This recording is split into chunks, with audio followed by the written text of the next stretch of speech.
Hey, what's going on guys? My name's Erupt and welcome back to another Destiny video. Today's video I will be reading the patch notes on the 3 subclasses and the classes about the Hunters, the Titans and the Warlocks, and showing you guys exactly what's been nerfed and what has been buffed throughout the Crucible and for each individual character. So let's look at the Titan first with the Sunbreaker. So the Super Hammer of Soul, hammer travel, speed increased by 1.3%. I'm sure that's effective for all you guys that are up in the air and trying to get those hammers to the ground as quickly as possible. Hammer detonation radius increased by 10%, gaining you a lot more kills.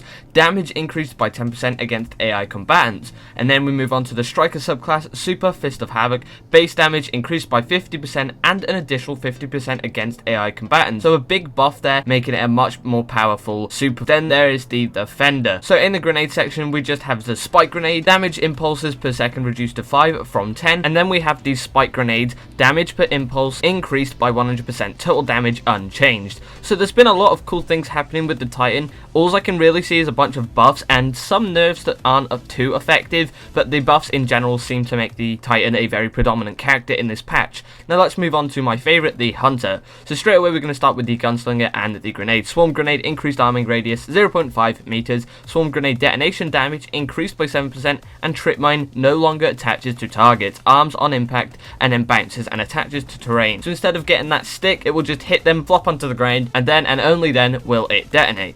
The Trip Mine also has damage reduced by 3%, and then we go on to the Super, which is the Golden Gun.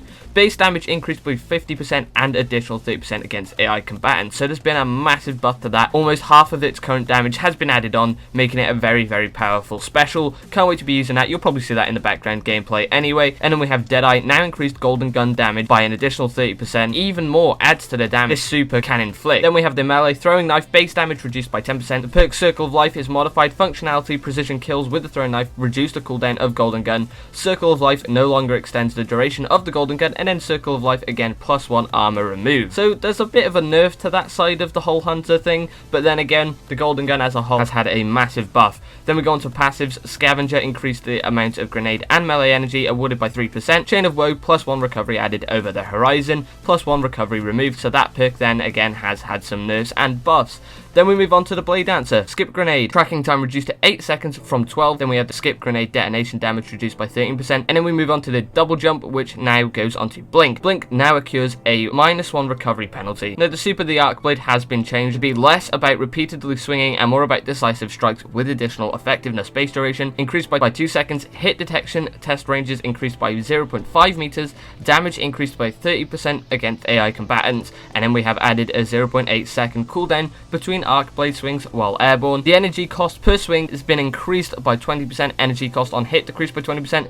Vanish now causes the player to vanish on cast to addition to its normal functionality. And then I'm going to move on to the Melee, which has the Blink Striker, and read to the most important part of the Hunter's Blade Dancer. Backstab is valid, backstab angle reduced by 30 degrees. The Escape Artist invisibility effect delayed by 0.5 seconds. We have passive Encore, killing an enemy with Arc Blade now extends its duration and grants 150% increase to Arc Blade damage for a short time. Now the Night Stalker Grenade, damage impulses per second reduced to 5 from 10. We also have the Super Shadow Shot, now applies the suppression effect on impact. The Melee Smoke changed to less frustrating playing against in PvP, but more effective in PvE. Its impact damage is increased by 34%. Impact suppression and damage over time duration reduced by 1 second. And then last but not least is passives. We have Courage of the Pack, now increases recovery, armor and agility by 2 per stack. Courage of the Pack now stacks 3 times, and then we have the Shade Step, move to a single dodge on a 3-second cooldown. Last but not least, we have the Warlock with the Firebolt Grenade, increased arming time by 0.2 seconds. Firebolt decreases victim search radius by 1 meter. Then we have the Melee Scorch, Flame Shield 0.3 second delay added before the Overshield activation. Passives, the perk Viking Funeral no longer extends the duration of Ignite. Viking Funeral now weakens targets afflicted with Ignite effects, causing them to take 5% more damage from all sources, stacking up to 3 times. Voidwalker Glide. Blink now occurs a -1 recovery penalty. The Supernova Bomb has a 50% increase in base damage and additional 50% against AI combatants. That's all for today guys though. If you did enjoy today's video, then be sure to leave a like, comment, subscribe, what you want to see next, share this on your social media. My name's been Erupt and have a great day.